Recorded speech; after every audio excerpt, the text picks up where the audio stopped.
Mesdames et messieurs, bonsoir et merci de regarder RTI 1. L'élection présidentielle américaine a eu lieu le 5 novembre dernier, soit 48 heures seulement en arrière. Un scrutin marqué par un retour inattendu de Donald Trump, qui a été élu président, devenant ainsi le 47e dirigeant des États-Unis. Une élection qui a été particulièrement notable pour plusieurs raisons. On fait le décryptage dans quelques instants dans votre émission. Ça fait l'actualité.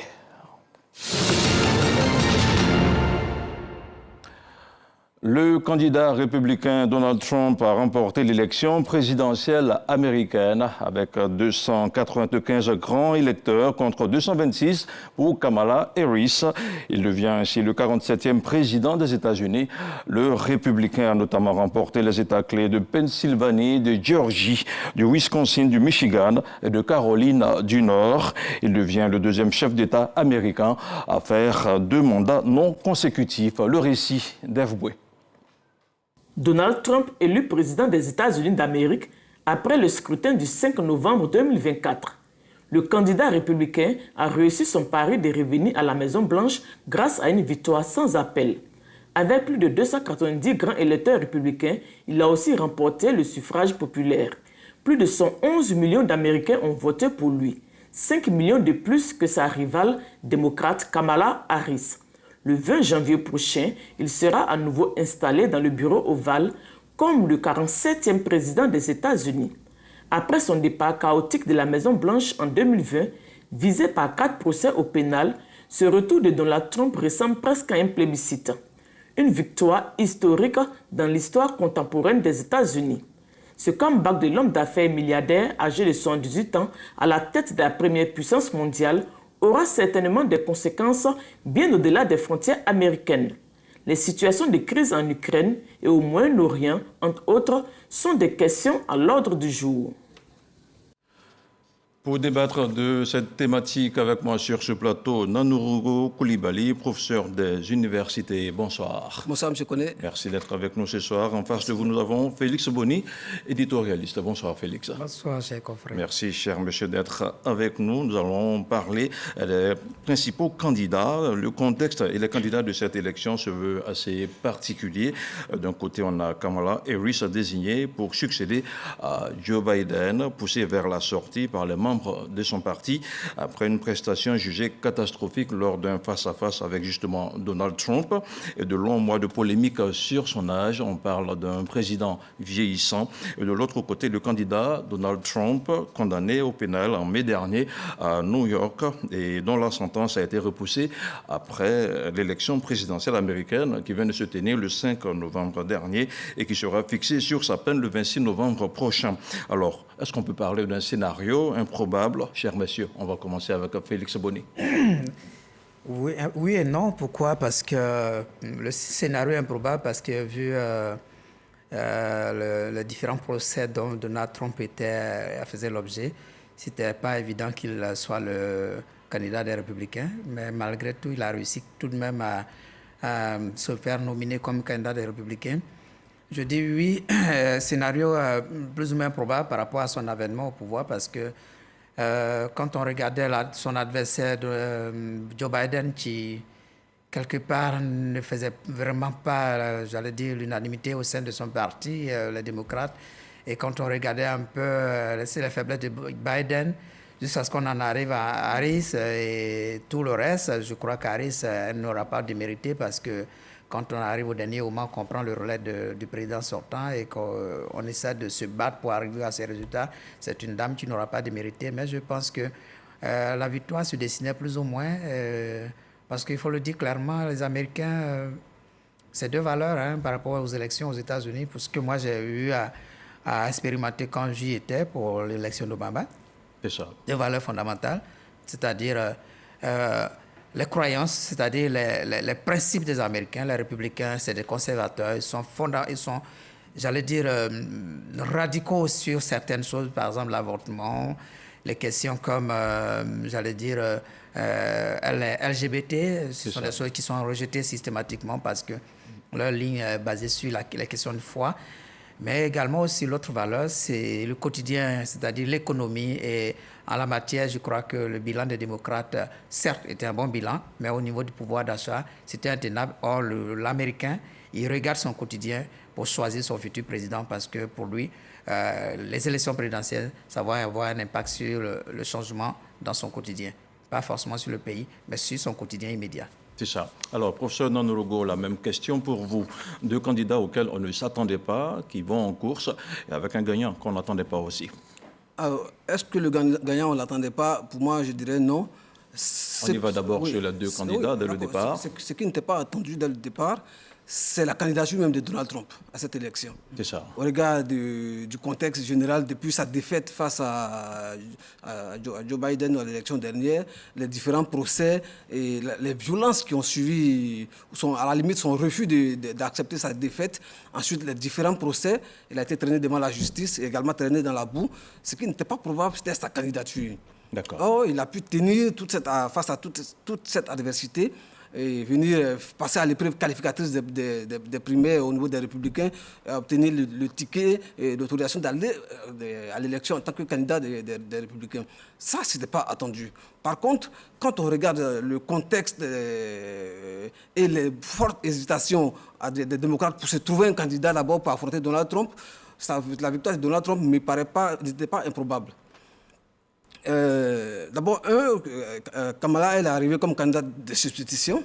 D'accord. Qui n'était donc pas préparée. Or, l'élection, c'est sur plus d'un an que ça se prépare de façon générale. Effectivement. Le contexte permet d'adopter une certaine posture par rapport à tout ce qui se passe et comme le diraient les journalistes, de bien angler ton champ et avancer dans l'espace public.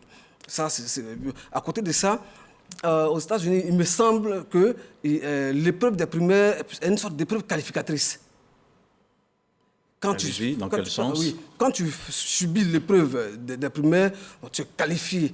Tu as une certaine légitimité pour aller comme candidat. Or, elle n'a pas subi cette épreuve. Donc, ça peut paraître pour certains comme une favorisée, en fait. Ouais. D'accord. Donc, il y a ce contexte. Donc, finalement, étant arrivée comme un cheveu sur la soupe, je dirais, elle n'a pas pu trouver la posture et les discours qui étaient susceptibles de séduire l'électorat américain. Elle a eu seulement que 3 mois effectifs de campagne. C'est justement pour oui, cela moi, je pense que la victoire improbable, elle n'était pas attendue. Est-ce qu'on peut parler d'un choix par défaut pour Kamala Harris? Oui, on ne peut même pas parler. C'était un choix par défaut. Oui. À moins que, étant convaincu qu'elle ne pourrait pas gagner d'éventuelles primaires, les démocrates aient joué le jeu, laisser Donald Trump partir, laisser Joe Biden avancer et ensuite le retirer. Là encore, ça fait favoritisme. Ouais. Donc, moi, je pense que la victoire de Trump était attendue, mais c'est sa candidature qui était improbable. Et la défaite de Kamala était probable pour moi. Très bien. Alors, ce qu'on ne comprend pas, comment est-ce que les démocrates, en interne, arrivent à pousser le président Joe Biden vers la sortie en l'accusant d'être un peu trop âgé et de manquer de lucidité sur certaines questions? Mais vous savez, la candidature de Joe Biden, qui était très entêté parce qu'il voulait forcément affronter Donald Trump, c'était une question d'ego. Une question d'ego parce que Trump n'a jamais accepté sa défaite en 2020. Et pour Joe Biden, il a battu à la loyale Donald Trump. Donc, il voulait remettre le couvert et le battre encore dans les urnes pour montrer que je t'ai battu en 2020 et je te bats encore en 2024. Malheureusement, en cours de chemin, il y a eu beaucoup de faits. Vous avez vu un Joe Biden qui parfois s'est étalé de tout son long, qui avait beaucoup de difficultés en termes de motricité et qui l'a encore prouvé gravement encore en termes d'assises, mentales. Lorsqu'il a eu ce premier débat avec Donald Trump et qu'il perdait plus ou moins la conscience, lorsque devant ses propres partisans, en voulant présenter le président ukrainien Volodymyr Zelensky, il dit plutôt Vladimir Poutine qu'il vienne se ressaisir. Alors à un moment donné, les gens se sont rendus compte que le gros public américain, l'électorat, n'était pas prêt à se ranger derrière une telle personnalité qui quand même perdait la mémoire et qui est quand même vieux et qui avait beaucoup de soucis éventuellement. Et c'est ça qui a été le problème. Je crois que Joe Biden aurait dû plutôt se retirer, pas de question d'ego, laisser Kamala Harris se préparer, ou bien les primaires se dérouler, parce que vous avez même vu que pour que Kamala Harris soit candidat, il y a eu quand même un peu de débat. Souvenez-vous que Obama même n'était pas d'accord, il était pour qui a les primaires. C'est au dernier moment qu'il s'est rallié. C'est-à-dire qu'il fallait les primaires pour désigner un candidat qui allait faire le conseil. Est-ce que le Parti démocrate a fait face à un manque de candidats? Oh, je pourrais emprunter une expression ivoirienne, c'est un cas de force majeure, la candidature de Kamala Harris, parce qu'il n'y avait pas de manque de candidats au sein des démocrates. S'il y avait eu des primaires, Joe Biden avait eu, j'allais dire, l'idée de laisser la place pour qu'il y ait des primaires. Au départ, ils auraient eu des candidats qui auraient certainement inquiété Donald Trump. Vous voyez, beaucoup de démocrates ont dû voter les républicains. Vous voyez que Donald Trump a dû gagner pratiquement partout, presque partout dans tous les États. Quand je prenais la Pennsylvanie, moi j'ai fait la campagne avec Obama en Pennsylvanie. C'est vrai, c'est un win state, c'est-à-dire l'un des États pivots, mais c'est un État qui coutumièrement vote presque les démocrates. C'est vrai que les grands électeurs, les électeurs se retrouvent pratiquement dans les grandes villes comme Harrisburg, qui est la capitale, Philadelphie et Pittsburgh, mais autant jusqu'à ces élections, la Pennsylvanie votait les démocrates. Mais là, je crois qu'il y a une sorte de dépit qui a fait que Donald Trump a fini par gagner parce qu'il y a une dispersion des voix au sein des démocrates qui sont ralliés plus ou moins aux républicains qui ont permis à Donald Trump de passer haut les mains. Parce qu'il était préparé. N'oublions pas que pendant les 4 ans, on n'a fait que ça. Pendant les 4 ans, on n'a fait que sa campagne, se préparer pour ces élections. Il a un programme qui était clair. Et la dame qui était impréparée, a passé tout son temps à répondre à des démocrates, à montrer ses faiblesses, à même, j'allais dire, le ridiculiser, là où les Américains attendaient des programmes précis par rapport à leurs problèmes. C'est ça. Alors, pour revenir à Kamala Harris, on se rappelle quand même qu'elle avait recueilli les signatures de plus de 3900 délégués au sein de son parti, soit environ 84% de l'ensemble de la délégation qui était présente à Chicago. Alors, comment se fait-il qu'à l'arrivée, elle chute littéralement? Non. Bon. La candidature n'était pas attendue. Finalement, ils sont parvenus à l'imposer. Oui, mais ça, c'était uniquement au sein des démocrates. Ouais. J'allais dire de l'establishment démocrate. Vous avez vu, pour faire valider sa candidature, Barack Obama est descendu dans l'arène. De grands noms des démocrates sont descendus dans l'arène pour faire accepter le principe. Et ils ont joué sur les délais pour faire valider sa candidature sans vraiment les preuves qualificatrices. Donc, naturellement, elle a certes l'onction de son parti qui, n'ayant pas préparé cette situation, devait faire accepter la situation. Mais ça ne veut pas dire qu'elle était acceptée par tout l'électorat américain. Et c'est là que la différence est faite. À côté de ça, il fallait aussi trouver le discours adapté à la situation des Américains, le discours susceptible de séduire l'électorat américain. Là encore, ce n'était pas le cas, parce qu'en fait, elle a été entraînée par Donald Trump, qui se connaît, qui a ses forces, qui a ses qualités oratoires. Et donc, elle a traîné Kamala dans le champ dans lequel traîné Kamala Harris dans le champ dans lequel il excelle. Elle a suivi, et bon, les résultats sont naturellement catastrophiques pour elle. Et on dira qu'on est un peu habitué à ça. Pour les élections américaines, on se donne des coups et on répond au contre-coup. On se donne des coups. Bon, l'élection en général, on se donne des coups. Mais avec une telle violence verbale, c'était depuis que peut-être Bonnier suit un peu plus informé sur la question, mais depuis que je suis l'élection américaine, c'est la première fois qu'ils sont allés aussi loin avec les noms d'oiseaux. Je me rappelle si, je crois, c'était le mari de Hillary Clinton, qui pendant toute sa campagne n'a pas prononcé le nom de son adversaire. Vous vous rappelez de cette campagne-là? C'est ça. Pourtant, cette dernière élection, c'était que des invectives, que de la violence verbale. Naturellement, mais ils sont allés un peu trop loin aux États-Unis cette fois-ci. Alors, pour revenir aux côtés des Républicains, Félix Bonny, avec vous, comment comprendre que le parti des Républicains, justement, puisse porter son choix sur un candidat englué dans des ennuis judiciaires? L'ancien président est condamné dans une affaire comptable. Il a aussi un procès au civil pour agression sexuelle. Était-ce un choix par défaut? Est-ce qu'on peut parler de choix par défaut? Parce que finalement, il n'y a pas eu de personnalité qui a réussi quand même à affronter réellement Donald Trump. Donald Trump, c'est un homme qui a de la personnalité. D'ailleurs, Trump est dépeint comme ce monsieur qui refuse toujours il a un slogan qui est, je vais caricaturer le slogan, ne jamais céder. Never give up. Non, c'est pas le never give up. Never say never. C'est que ça commence par never. Never, ça dit ne jamais céder. C'est-à-dire ne jamais admettre que j'ai tort. C'est-à-dire ne veut jamais admettre qu'il a tort. Même quand on a C'est un tort. monsieur qui est un battant, qui sait se battre et qui arrive toujours à dominer ses adversaires. Il y a eu des velléités au sein des Républicains, mais il a réussi quand même à faire ce passage en force.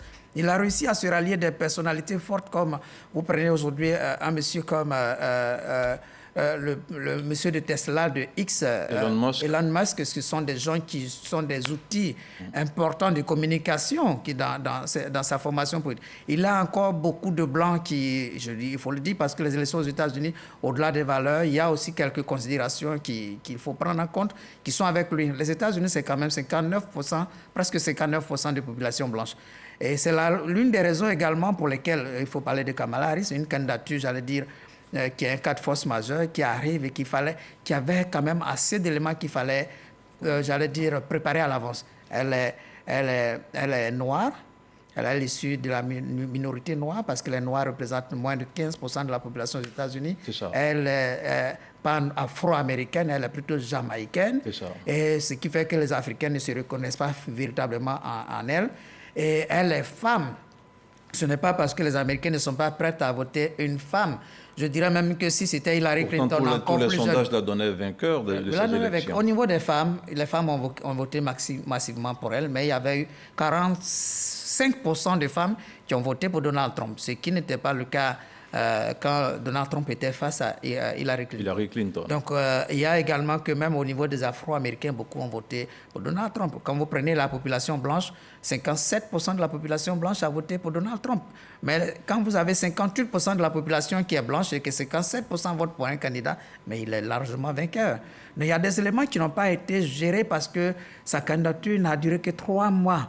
Il fallait préparer les gens à tous ces éléments. Une femme, une noire, et de surcroît, je le dirais, qui n'est pas afro-américaine. Il y a plein d'éléments qui nécessitaient qu'il y ait des éléments de langage pour convaincre l'électorat américain de façon globale. Et tous ces éléments, c'était dans l'impréparation, dans l'improvisation. Il y a eu la masse populaire, mais attention, aux États-Unis, la masse, le public, la foule, ça ne fait pas les élections parce que c'est basé toujours sur des valeurs et sur le quotidien des populations.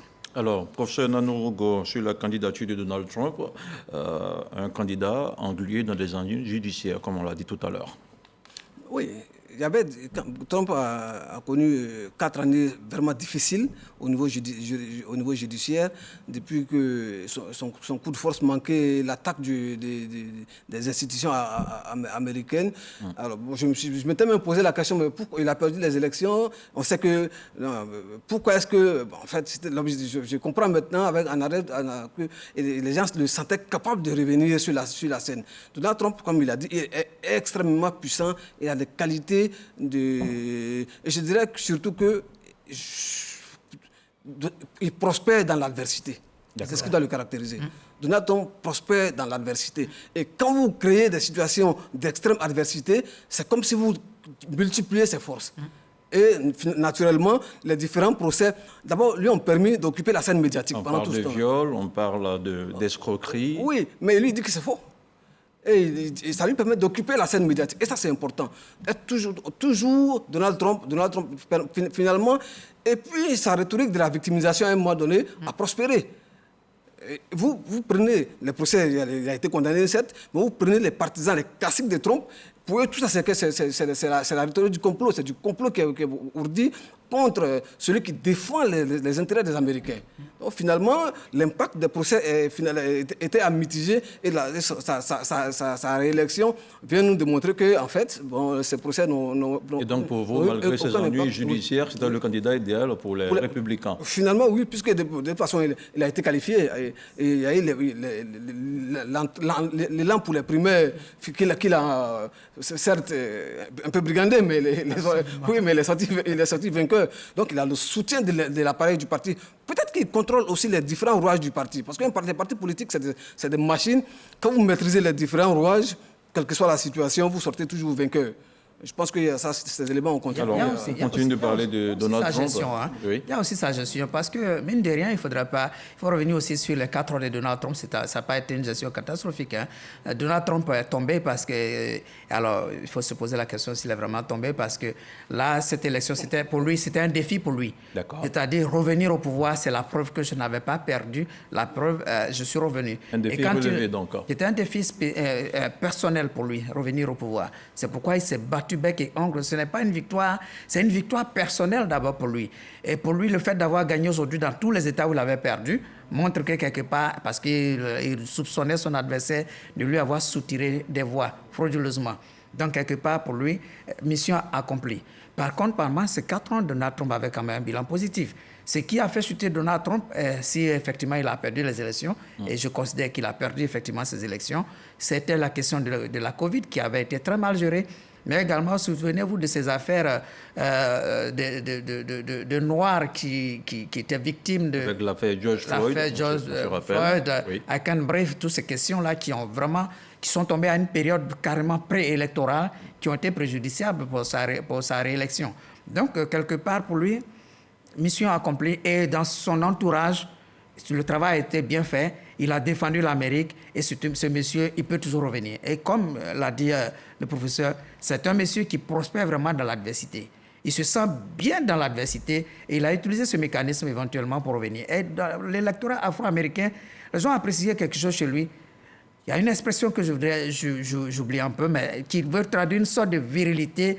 Ouais. Cet homme qui est capable d'aller au front, qui a de la puissance, qui a de la personnalité. Et tout ça, ça a suscité beaucoup d'admiration et ça a contribué à sa réélection, sa brillante réélection d'ailleurs. Alors Donald Trump, oui, allez-y. Juste un dernier élément sur l'expérience électorale. Kamala Harris, c'est sa première véritable élection en tant que tête de file. Vous voyez, Donald Trump était à sa 5e campagne électorale.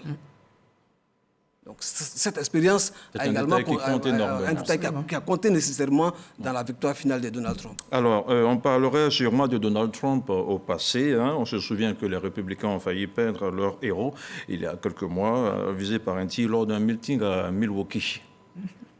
Oui, là encore, c'est venu renforcer l'image du combattant, de l'homme qui ne faiblit pas, du puissant et du héros. Et vous savez que dans l'imaginaire américain, c'est un détail ce n'est même pas un détail, c'est un facteur qui est fondamentalement déterminant.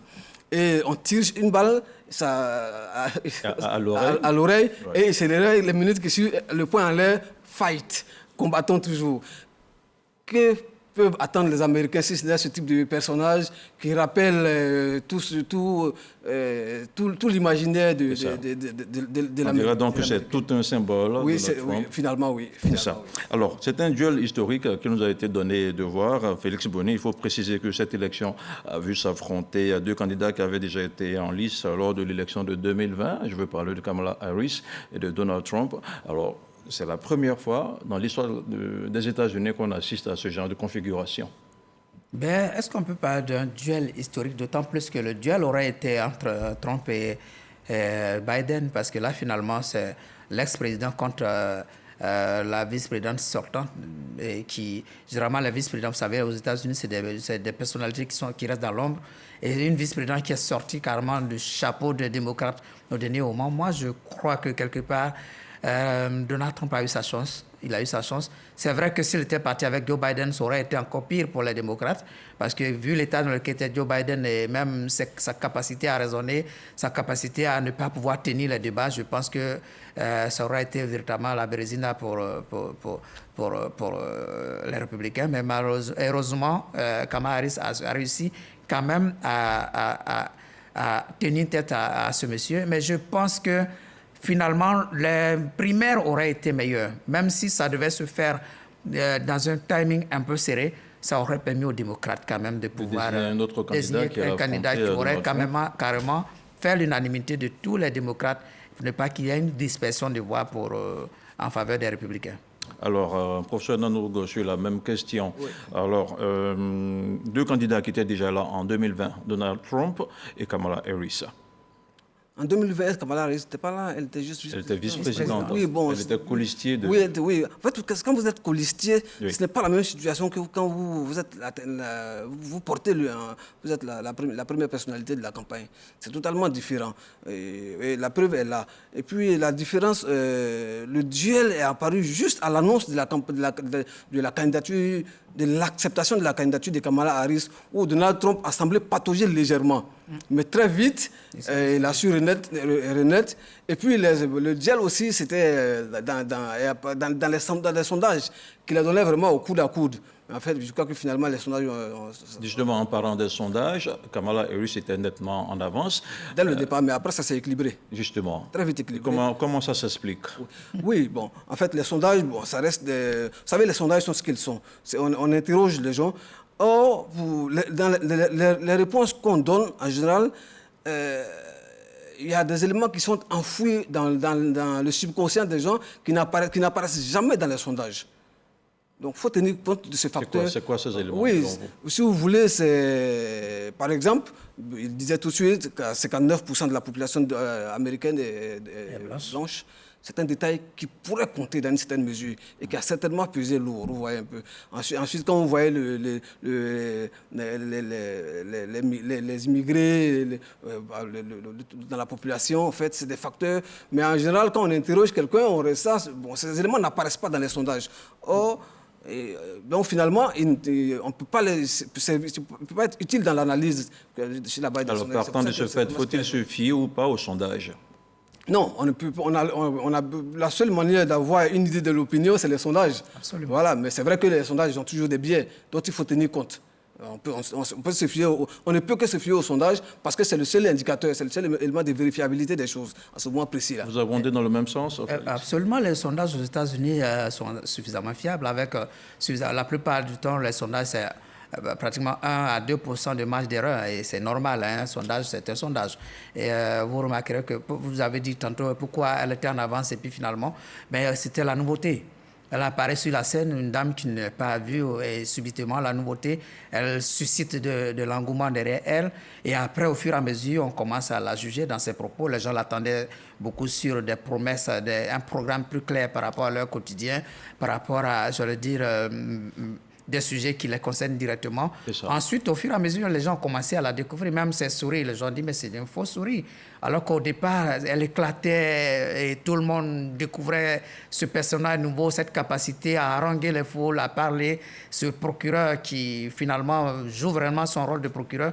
Et ça a fait monter les sondages. Mais au fur et à mesure, ils ont découvert que Donald Trump, qui avait été ébranlé, a continué à jouer sur les faiblesses et à sortir quelques éléments. Mais il faut également aussi parler de l'entourage de Donald Trump. Parce que Donald Trump, que ce soit Donald Trump ou Kamala Harris, c'est une équipe. Et il faut jouer, quand je dis il faut parler de l'équipe, je parlerai par exemple d'Elon Musk qui a joué un rôle très capital, qui a dépensé des milliers de milliards pour Trump, mais qui a également participé à la communication. De façon Vous avez physique, vu, hein. L'intelligence artificielle a servi à déconstruire l'image de Kamala Harris en adjoignant à son image celle de Joe Biden, c'est-à-dire un candidat par défaut parce que l'autre est sénile, voilà, on vient nous présenter une femme. Mais tout ça, ça a permis de faire baisser les sondages à son niveau et de faire monter la cote de Donald Trump. Alors, Donald Trump a donc remporté l'élection présidentielle américaine. Le candidat républicain a dépassé mercredi 6 novembre la barre des 270 grands électeurs nécessaires pour s'assurer la victoire.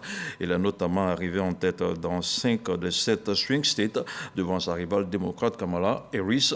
Le milliardaire est ainsi assuré de devenir le 47e président des États-Unis et de succéder à la Maison-Blanche à Joe Biden, celui-là même qu'il avait battu en 2020. Comment est-ce que ça s'explique qu'il arrive à remporter 5 swing states sur 7? On commence avec vous. OK. Alors, fondamentalement, vous savez, quand on arrive quand on se jette dans la bataille électorale, il y a de façon très générale 2 grandes positions.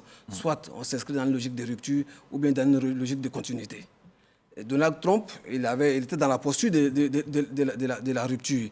Il a su construire le discours qui proposait du changement dans le quotidien des Américains.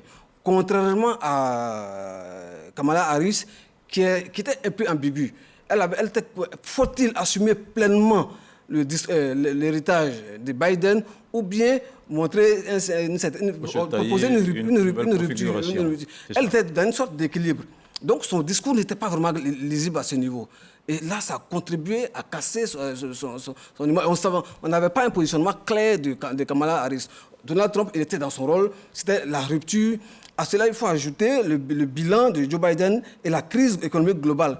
Et sans compter les deux guerres qui courent en ce moment en Ukraine et puis dans le Proche-Orient. Des éléments qui ont pesé lourd et qui ont aidé Donald Trump Alors, le swing state, Félix Boni, ça compte énormément aux États-Unis. Ça compte énormément parce que ce sont des États, comme pas de swing states, ce sont des États indécis. Oui. C'est-à-dire qu'ils peuvent balancer dans l'un ou l'autre des camps.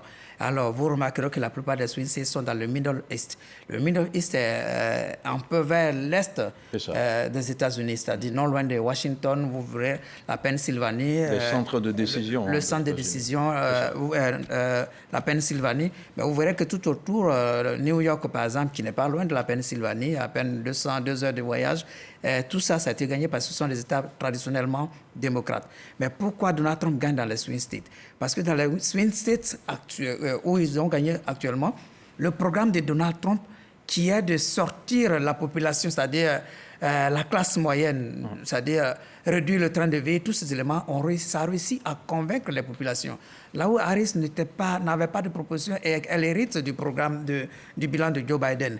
Mais en plus, dans la plupart de ces swing states, vous verrez que les Latinos, je parlais tantôt des Noirs, qui sont à peine 15%, les Latinos, c'est au-dessus de 19 et quelques %. Vous verrez que dans les sondages, la plupart de ces populations ont grimpé. En termes de taux d'électorat pour Donald Trump, ont grimpé. Mais pourquoi? Parce qu'ils font partie de la classe moyenne qui est touchée par la crise, c'est-à-dire la question du pouvoir d'achat. Et toutes ces personnes ont balancé dans le Kamala Harris semblait avoir cette classe moyenne avec elle. Elle n'a pas pu avoir cette classe moyenne avec elle parce qu'elle n'a pas pu avoir des propositions très exact par rapport à la question aux préoccupations existentielles de cette classe moyenne. Vous imaginez, aujourd'hui, cette classe moyenne a des difficultés, par exemple, un fonctionnaire moyen a des difficultés pour se loger. Vous imaginez quelqu'un qui est professeur à Port-Boué, à Abidjan, Port-Boué, parce que nous parlons à tous les Ivoiriens, mais qui habite à Niama et qui doit se lever là-bas à 4 h du matin pour venir enseigner à Port-Boué parce qu'il ne peut pas se loger à Port-Boué, c'est compliqué. Et quand Donald Trump leur fait des promesses, je vais réduire les impôts, je vais prendre telle décision et qu'ils savent que ça va leur permettre éventuellement demain d'habiter non loin de leur lieu de travail. Et c'est clair que ces personnes ont choisi Donald Trump. Ce sont des promesses qui comptent. Ce sont les promesses qui comptent. Alors, professeur Nanougo, Donald Trump a remporté l'élection avec 295 grands électeurs contre 226 pour Kamala Harris. Il a également obtenu la majorité du vote populaire. Ce qui est assez significatif, c'est la première fois qu'un candidat républicain arrive à le faire. Oui, c'est une victoire, comme on le dirait, sans bavure, une victoire qui est au-delà de la race, qui est au-delà des origines et qui vient consacrer le parcours d'un homme et consacrer le choix des Américains de l'offre proposée par Donald Trump, malgré les récriminations qui sont à l'extérieur des États-Unis finalement. Donc, on dira finalement qu'il a l'onction des Américains et il a su proposer le discours qui était adapté à l'Américain moyen. Pendant que Kamala semblait s'adresser au monde entier, qu'elle veut séduire avec une sorte de discours politiquement correct. Trump s'est adressé à l'Américain et a dit ce que l'Américain voulait entendre.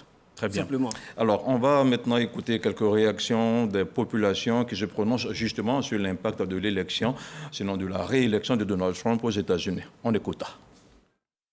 Le républicain Donald Trump retrouve son fauteuil perdu il y a 4 ans. Une réalité depuis ce mercredi 6 novembre 2024, faisant de lui le 45e et le 47e président des États-Unis. Donc le 2e président dans l'histoire des États-Unis a cumulé 2 mandats non consécutifs. Le premier étant le démocrate Grover Cleveland. L'homme d'affaires américain a cette fois-ci remporté non seulement le collège électoral, mais aussi le vote populaire des Américains. Depuis, plusieurs capitales étrangères des communiqués lui souhaitent la bienvenue et le rassurent du raffermissement des liens entre ces pays et la Maison-Blanche. Les observateurs de l'actualité internationale donnent leur opinion sur l'événement dans le pays vu comme le symbole de la plus grande démocratie au monde. Je vois en lui quelqu'un qui a la niaque, qui a la rage de vaincre, qui réussit à surmonter les difficultés. Et ça, pour moi,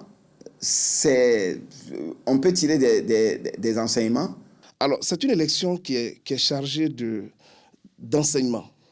D'abord, du point de vue du candidat Trump lui-même, qui signe un retour triomphal au pouvoir 4 années après l'avoir perdu.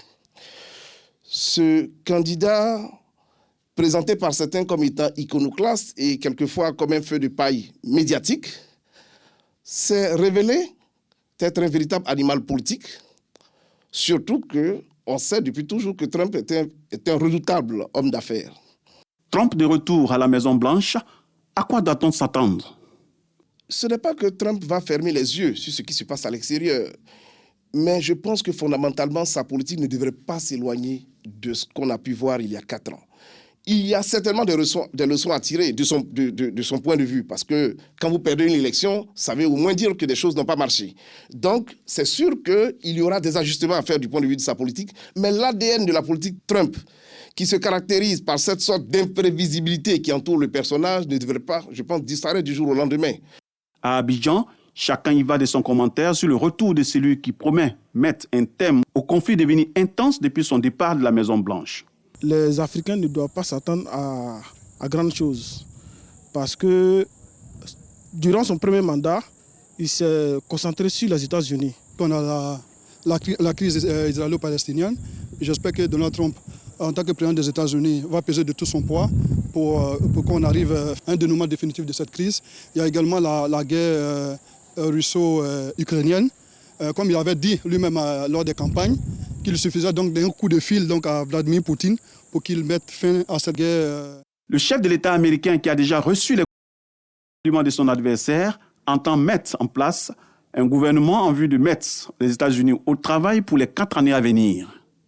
Voilà, c'était le reportage de Siaka Kone qui mettait en évidence quelques réactions du spécialiste professeur Nanogo. Réaction justement à la de ce reportage que vous venez de voir. Oui, vous savez, les positions sur cette question-là sont toujours partagées. Mais bon, ils l'ont dit, il ne faut pas attendre. Le monde a déjà survécu à Trump, il a déjà fait 4 années de présidence. Le ciel ne nous est pas tombé dessus. Donc, faut pas. Et puis, au-delà de ça, les relations internationales sont ce qu'elles sont. Elles sont dirigées par les intérêts des uns et des autres. Voilà, c'est pour ça que quand vous voyez les réactions au niveau international, elles vont entre l'exultation et la pondération. Benjamin Netanyahu qui exulte pratiquement, Orban en Hongrie qui exulte également, mais quand vous allez du côté de l'Iran, de la Chine, il y a beaucoup de pondération.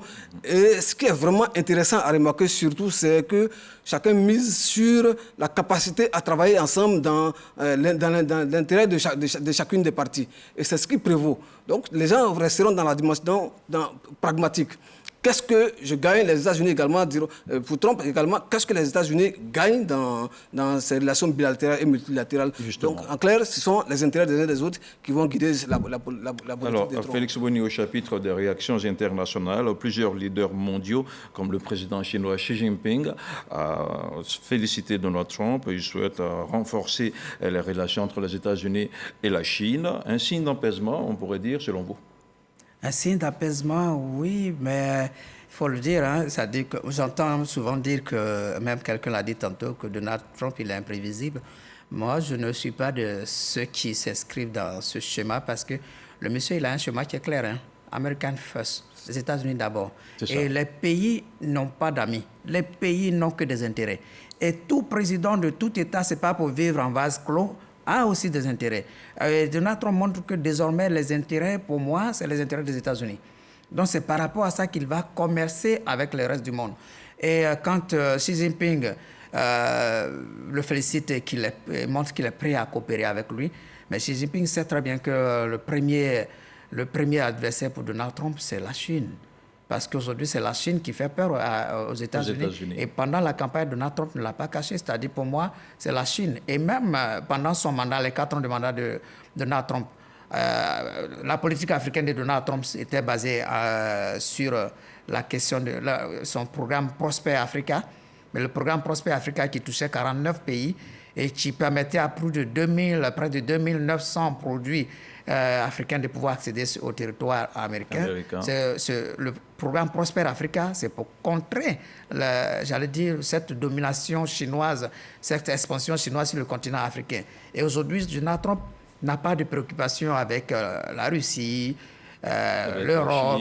Par contre, on sait que l'Alliance transatlantique va connaître quelques difficultés. D'ailleurs, les États européens sont réunis pendant que nous parlons à Budapest pour voir quel sera notre avenir sans les États-Unis qui cherchent désormais à se refermer sur eux-mêmes.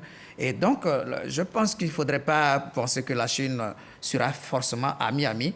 Ce sera des intérêts entre les deux grandes puissances. Mais Donald Trump est là pour que l'Amérique reste la superpuissance parce que son programme, c'est la MAGA, Make America Great Again, c'est de reconstruire la grandeur de l'Amérique, c'est-à-dire de faire en sorte que la Chine ne dépasse pas l'Amérique. Alors, quelle pourrait être la nouvelle posture des États-Unis, justement, dans les conflits qui opposent l'Ukraine à la Russie et la guerre entre Israël et le Hamas, un conflit qui a fait plus de 40 000 morts dans la bande de Gaza et qui aujourd'hui s'exporte au Liban?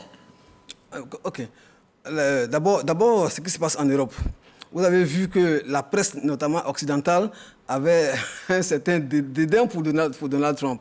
En réalité, je pense que l'Europe, notamment l'Europe de l'Ouest, a une peur bleue de la Russie et ne compte que sur les États-Unis pour contrer Vladimir Poutine. C'est ce qui justifie un certain découragement au sein de l'establishment en Europe de l'Ouest. Parce que Donald Trump s'est dit qu'il pense que très rapidement, il peut faire cesser la guerre en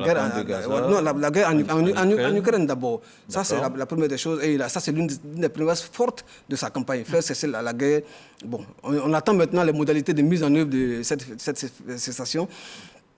Alors, pour ce qui concerne le conflit en Israël, il dit aussi qu'il va mettre fin au conflit.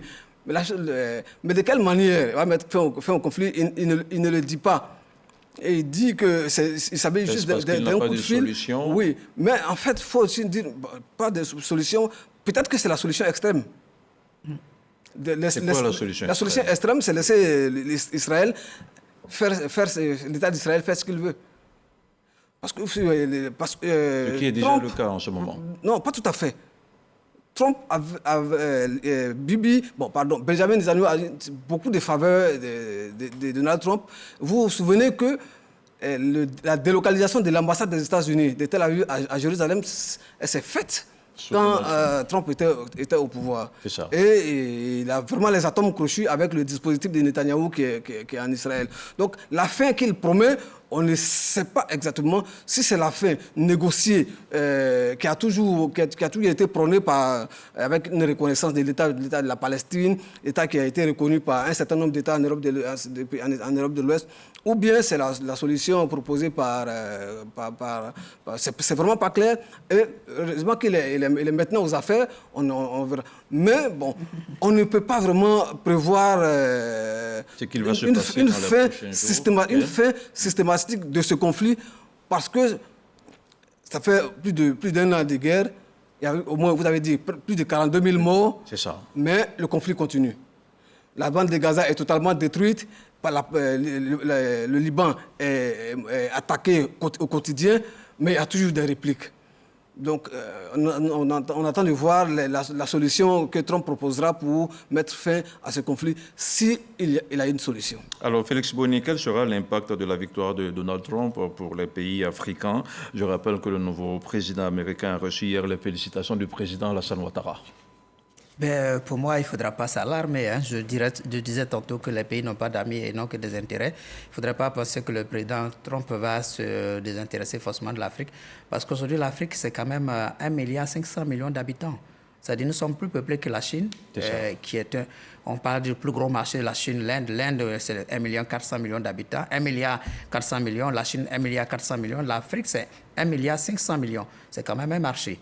L'Afrique, c'est le continent qui regorge de beaucoup de matières premières. D'ailleurs, la politique de Trump, lorsqu'il était là, pendant les 4 ans où il était là, était d'empêcher la Chine de pouvoir avoir accès à des minéraux stratégiques, c'est-à-dire importants sur le continent africain.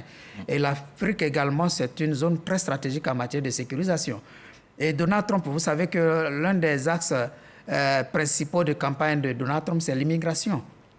Alors, est-ce que Donald Trump va laisser les Africains chercher forcément à aller aux États-Unis? Je crois que ça nécessitera éventuellement des investissements en Afrique pour freiner peut-être l'immigration côté africain, parce que quand on parle d'immigration, ne regardez pas les Africains. Hein. Les Mexicains, ce ne sont pas des Africains. Les Latinos qui montent à partir du sud des États-Unis, ils montent des pays latinos, c'est-à-dire du Brésil, de l'Argentine. Ce sont des gens qui viennent d'autres continents. Mais pour aider les Africains à ne pas également migrer, je crois que Donald Trump pensera éventuellement à investir en Afrique. Je parlais du programme Prosper Africa, c'est-à-dire rendre l'Afrique prospère. C'est pour stabiliser effectivement le continent africain. Mais n'oublions pas aussi que Donald Trump, les États-Unis, c'est aussi l'humanitaire en Afrique, c'est la santé. C'est au niveau de la santé qu'il va avoir éventuellement des soucis, parce que Donald Trump était prêt de réduire l'aide en matière de santé, notamment de l'OMS, qui quand même intervient suffisamment sur notre continent. Et on pourrait également aussi avoir des impacts. On parlait tantôt de la guerre en Israël, sachant que les républicains, c'est des chrétiens. Ils vont certainement prendre une position formelle pour Israël, continuer à réarmer Israël. Et cela peut susciter quelques réactions parmi nos pays qui sont fondamentalement, ceux qui sont fondamentalement musulmans. Il y a également l'AGOA. C'est ça. L'AGOA, j'allais en venir tout à l'heure. L'AGOA qui est quand même, qui finit en 2025, qui doit être renégociée pour encore 16 années. Est-ce qu'il y a une prolongation de l'AGOA? Cette prolongation est entre les mains formellement des républicains qui tiennent désormais la Chambre des représentants. Ce n'est pas totalement le cas, mais ce sera le cas.